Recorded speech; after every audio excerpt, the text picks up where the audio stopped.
প্রিয় দাখিল দশম শ্রেণীর শিক্ষার্থীরা সবাই কেমন আছো? আশা করি সবাই ভালো আছো।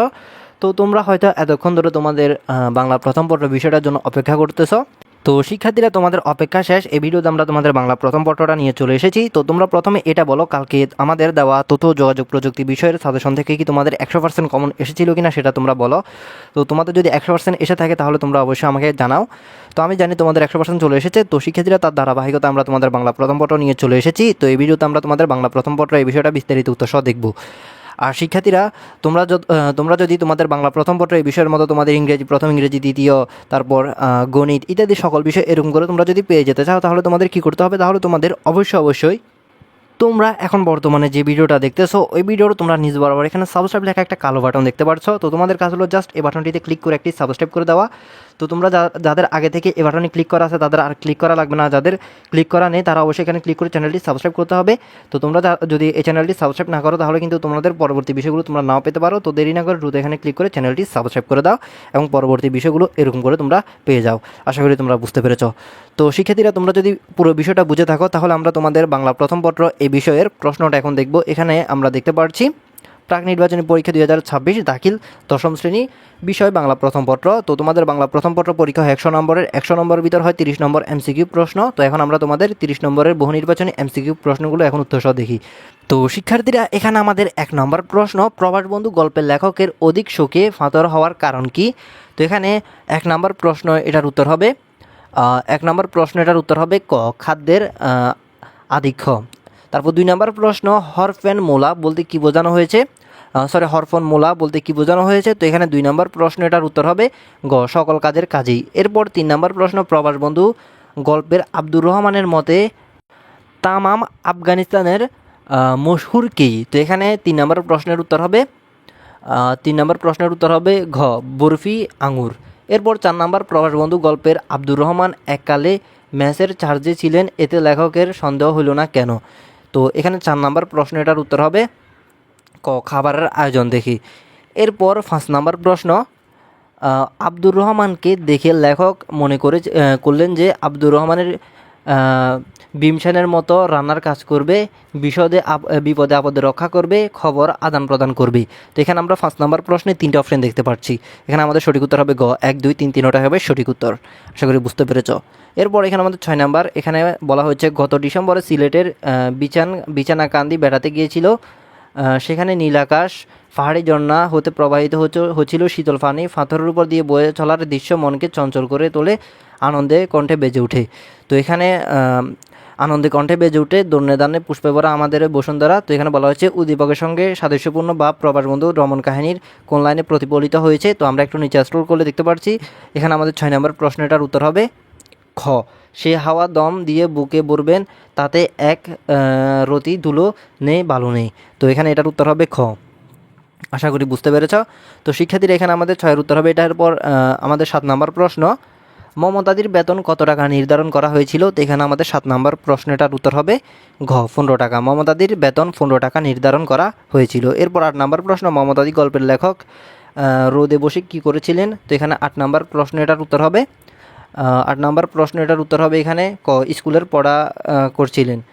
এরপর এখানে 9 নম্বর প্রশ্ন, মমতাদির কপালে টিপের মতো ক্ষতচিহ্ন দ্বারা কী বোঝানো হয়েছে? তো এখানে 9 নম্বর প্রশ্নের উত্তর হবে খ, স্বামীর নির্যাতন। উত্তর হবে খ। তো শিক্ষার্থীরা, এরপর আমরা একটু নিচে স্ক্রল করলে দেখতে পাচ্ছি আমাদের বলা হয়েছে নিচের উদ্দীপক পড়ে 10 ও 11 নং প্রশ্নের উত্তর দাও। তো এখানে আমরা উদ্দীপকটা পড়ি। বাবার মৃত্যুর পর অনাথ রাবেয়া শহরে চাচার বাসায় আশ্রয় নেয়। চাচা রাবেয়াকে দেখে খুশি হলো, চাচি ভীষণ বিরক্ত হয়। রাবেয়াকে দিয়ে চাচি বাসার যাবতীয় কাজ করালেও খাবারের বেলায় তার ভাগ্যে সবার শেষে সামান্য খাবার জোটে। সামান্য ভুল ত্রুটি হলে চাচি তাকে অকথ্য ভাষায় গালমন্দ নির্যাতন করেন। নিরুপায় রাবেয়া সব কিছু মুখ বুজে সহ্য করেন। তো শিক্ষার্থীরা, এটা হলো তোমাদের উদ্দীপক। তো এরপর এখানে আমাদের 10 নম্বর প্রশ্ন বলা হয়েছে উদ্দীপকের রাবেয়ার মানসিকতার সাথে সাদৃশ্যপূর্ণ পঙ্গক্তি কোনটি? তো এখানে আমাদের 10 নম্বর প্রশ্ন এটার উত্তর হবে খ, সমস্তটুকু কৃতজ্ঞতা সে নীরবে প্রকাশ করলো। তো এটার উত্তর হবে খ। আশা করি বুঝতে পেরেছ। তো শিক্ষার্থীরা, এরপর এখানে আমাদের 11 নম্বর প্রশ্ন, যে বিচারে রাবেয়া ও মমতাদি এক সূত্রে গাথা তা হলো দারিদ্র্য, নিরাশ্রয়, স্বাবলম্বী মনোভাব। তো এখানে আমরা 3টে অপশান দেখতে পাচ্ছি 11 নম্বর প্রশ্নে। তো এখানে সঠিক উত্তর হবে খ, 1 ও 3। দারিদ্র্য এবং স্বাবলম্বী মনোভাব, উত্তর হবে খ। এরপর 12 নম্বর প্রশ্ন, 21-এর গল্প রচনাটির প্রধান চরিত্রের নাম কি? তো এটার উত্তর হবে খ, তফু। তফু হলো প্রধান চরিত্রের নাম। তো শিক্ষার্থীরা এরপর এখানে আমাদের 13 নম্বর প্রশ্ন, তপুর ডান পায়ের চেয়ে বাম পা কতটুকু ছোট ছিল? তো এখানে 13 নম্বর প্রশ্ন, এটার উত্তর হবে 13 নম্বর প্রশ্নের উত্তর হবে ক, 2 ইঞ্চি। এরপর 14 নম্বর প্রশ্ন, 21-এর গল্প রচনায় লম্বা লাঠিতে কে ঝুলানো ছিল? তো এখানে 15 নম্বর প্রশ্ন, এটার উত্তর হবে 15 নম্বর প্রশ্ন, এটার উত্তর হবে ক, রক্তাক্ত জামা। এরপর 15 নম্বর প্রশ্ন, কার শরীর থেকে নির্ঝরের মতো রক্ত ঝরছিল? তো এখানে 15 নম্বর প্রশ্নের উত্তর হবে গ, তফু। এরপর 18 নম্বর প্রশ্ন, বৃষ্টি কবিতায় বনের সঙ্গে মনের তুলনা করা হয়েছে কেন? তো এখানে 16 নম্বর প্রশ্ন, এটার উত্তর হবে ক, মন বনের মতো পিপাসা কাতর।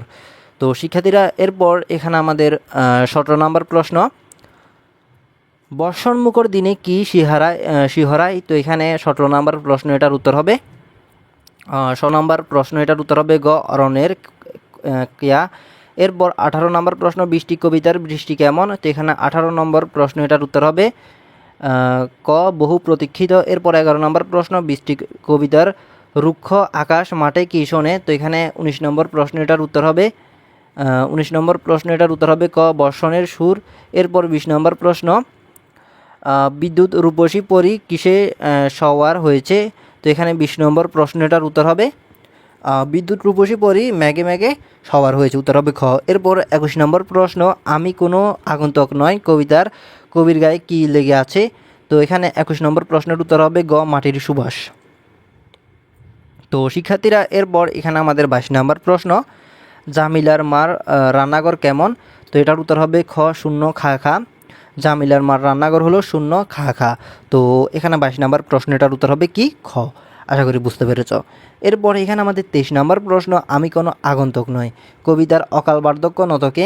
তো এখানে 23 নম্বর প্রশ্ন, এটার উত্তর হবে 23 নম্বর প্রশ্নটার উত্তর হবে গ, কদমালী। এরপর 24 নম্বর, কদমালী ও জামিলার মা হলো দারিদ্রতার প্রতীক, গায়ের অকাল মৃত্যুর শিকার গ্রামের লোকের অনাহারের নিদর্শন। তো এখানে এটার উত্তর হবে খ, 1 ও 3, দারিদ্র্যের প্রতীক এবং গ্রামের লোকের অনাহারের পরিদর্শন। এরপর এখানে আমাদের বলা হয়েছে নিচের উদ্দীপক পড়ে 25 ও 26 নং প্রশ্নের উত্তর দাও।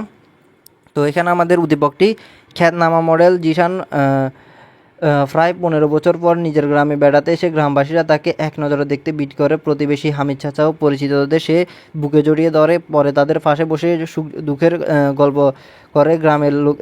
গ্রাম দেখতে দেখতে বেরিয়ে পড়ে এবং বলে, এতদিন গ্রামে না এসে জীবন ভীষণ অন্যায় করছি। তো এখানে 25 নম্বর প্রশ্ন, প্রতিবেশীদের প্রতি জিশানের মনোভাবে সাদৃশ্যপূর্ণ বঙ্গোক্তি কোনটি? তো এখানে 25 নম্বর প্রশ্নের উত্তর হবে খ, খোদার কসম আমি বিন্দেশি প্রতীক নয়। তো এখানে এটার উত্তর হবে খ। তো এরপর এখানে আমাদের 26 নম্বর প্রশ্ন। 26 নম্বর প্রশ্নটি, আমি কোনো আগন্তুক নয় কবিতার যে বিষয়গুলো জিশানের মাঝে প্রতিফলিত হয়েছে, দেশাত্মবোধ, স্বজনের প্রতি ভালোবাসা, কর্মব্যস্ততা। তো এখানে আমরা 3টা অপশন দেখতে পাচ্ছি, সঠিক উত্তর হবে ক, 1 ও 2, দেশাত্মবোধ এবং স্বজনের প্রতি ভালোবাসা। এরপর 27 নম্বর প্রশ্ন, তোমাকে পাওয়ার জন্য হে স্বাধীনতা কবিতার সগীর আলী কে ছিলেন? তো এখানে 27 নম্বর প্রশ্নের উত্তর হবে ক, শাহবাজপুরের জোয়ান কৃষক ছিলেন। এরপর 28 নম্বর প্রশ্ন, তেজি তরুণ রাইফেল কাঁধে বনে জঙ্গলে ঘুরে বেড়ায় কেন? তো এখানে 28 নম্বর প্রশ্ন, এটার উত্তর হবে গ, স্বাধীনতার জন্য ঘুরে বেড়ায়। এরপর এখানে আমাদের 29 নম্বর প্রশ্ন, ফুসফুস এখন ফুকার দখলে বলতে কবি তার কি বোঝানো হয়েছে? তো এখানে এটার উত্তর হবে ক, মৃত অবস্থা বোঝানো হয়েছে। এরপর এখানে 30 নম্বর প্রশ্ন, জোবাইরের প্রিয় খাবার রান্না করে তার মা অপেক্ষা করছে, শ্রমিক আন্দোলনের নেতৃত্বে দিতে গেলে কারা যেন তাকে ধরে নিয়ে যায়, ছেলেকে খুঁজে বের করে সাথে নিয়ে তবেই ফিরবে শপথ করেছেন তার বাবা। তো শিক্ষার্থীরা এটা হলো উদ্দীপক। এখানে উদ্দীপক থেকে আমাদের বলা হয়েছে, উদ্দীপকের ভাবার্থের সাথে তোমাকে পাওয়ার জন্য হে স্বাধীনতা কবিতার সাদৃশ্যপূর্ণ চরণ কোনটি? তো শিক্ষার্থীরা এখানে আমাদের 30 নম্বর প্রশ্ন, এটার উত্তর হবে ঘ, সবাই অধীর প্রতীক্ষা করছে তোমার জন্য। তো শিক্ষার্থীরা এখানে আমাদের 30 নম্বর প্রশ্ন, এটার উত্তরও দেখা হলো। তো এখানে আমি তোমাদের পরীক্ষায় এই 30টা MCQ প্রশ্ন থাকবে। এই 30টা MCQ ইনশাল্লাহ তোমাদের কমন চলে আসবে। তো এখানে আমি তোমাদের এই 30টা MCQ প্রশ্ন উত্তর সহ দেখিয়ে দিলাম। আর এখানে যদি তোমাদের কোনো উত্তর ভুল মনে হয় তাহলে তোমরা চেক করে নিবে, কারণ হয়তো আমার অজান্তে ভুল হতে পারে। তো তোমরা উত্তরগুলো আবার মিলিয়ে নিবে। আশা করি তোমরা বুঝতে পেরেছ।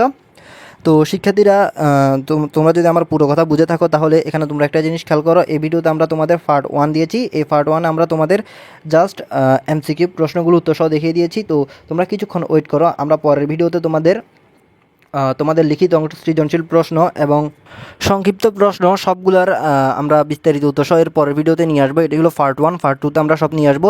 তো তোমরা জাস্ট কিছুক্ষণ ওয়েট করো, আমরা ইনশাআল্লাহ অল্প কিছুক্ষণের ভিতর তোমাদের সেই ভিডিওটা নিয়ে চলে আসবো। তো শিক্ষার্থীরা তোমরা সেটির জন্য অবশ্যই ভিডিওতে বেশি বেশি লাইক করো এবং কমেন্ট করো এবং চ্যানেলটি অবশ্যই সাবস্ক্রাইব করে দাও। তো সবাই ভালো থাকবে, সুস্থ থাকবে, আল্লাহ হাফেজ।